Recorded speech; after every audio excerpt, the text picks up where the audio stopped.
이준석 국민의힘 당대표가 쏘아올린 여성가족부 폐지론이 정치권을 뜨겁게 달구고 있습니다. 12일 국민의힘 최고위원회에 참석한 이준석 당대표는 여성가족부 폐지론을 재차 주장했습니다. 이준석 당대표는 특임부처인 여가부와 통일부가 생긴 지 20년이 넘었기에 특별임무에 대해 평가할 때가 됐다고 말했습니다. 국민의힘 내에서는 이준석 당대표 외에도 하태경 의원, 유승민 전 의원 등이 여가부 폐지론에 적극적으로 나서고 있습니다. 반면 홍준표, 권영세 의원 등은 반대 입장을, 윤희숙 의원은 개편 입장을 밝혔습니다.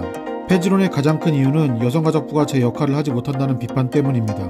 지난 7일 유승민 전 의원은 자신의 페이스북에 글을 올려 여가부는 자신들이 없으면 성폭력, 가정폭력 피해자들은 어디서 보호받느냐고 말한다며 이 말을 듣고 정말 최소한의 양심도 없는 뻔뻔한 사람들이라는 분노가 치밀어 오른다고 말했습니다. 이어 박원순, 오거돈 전 시장의 권력형 성범죄에 여가부는 뭘 했느냐며 여가부는 입장문에서 피해자가 아닌 고소인, 피해 고소인이라고 하지 않았냐고 비판했습니다. 그러면서 피해 여성의 인권은 안중에도 없고 2차 가해를 일삼았던 여가부라며 여가부 확대를 공약했던 문재인 대통령도 권력형 성범죄에 침묵했다고 지적했습니다.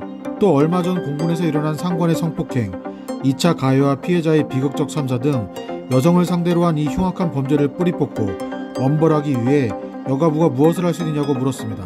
하태경 의원도 지난 8일 발표한 보도자료를 통해 유승민 전 의원이 지적한 것 외에 여가부가 없는 법도 만들어 가짜 증인 윤주호 씨에게 아낌없이 지원했고 정의연 위안부 피해자 농락사건 당시 2주 만에 사과하는 등 늑장 대처를 한 점을 지적했습니다.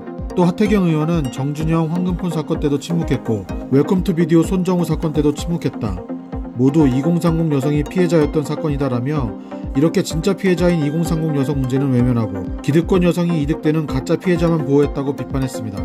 그러면서 공격을 받을 땐 2030 여성 성폭력 피해자 문제나 청소년 정책을 방패삼아 감정에 호소하다가도 정작 사건이 터지면 기득권 여성만 보호하는 여성가족부는 폐지돼야 마땅하다며 비판의 목소리를 높였습니다. 이런 가운데 최근 여가부가 핵심 사업인 아이돌봄 사업을 펑크내서 감사원의 경고를 받는 일이 벌어졌습니다.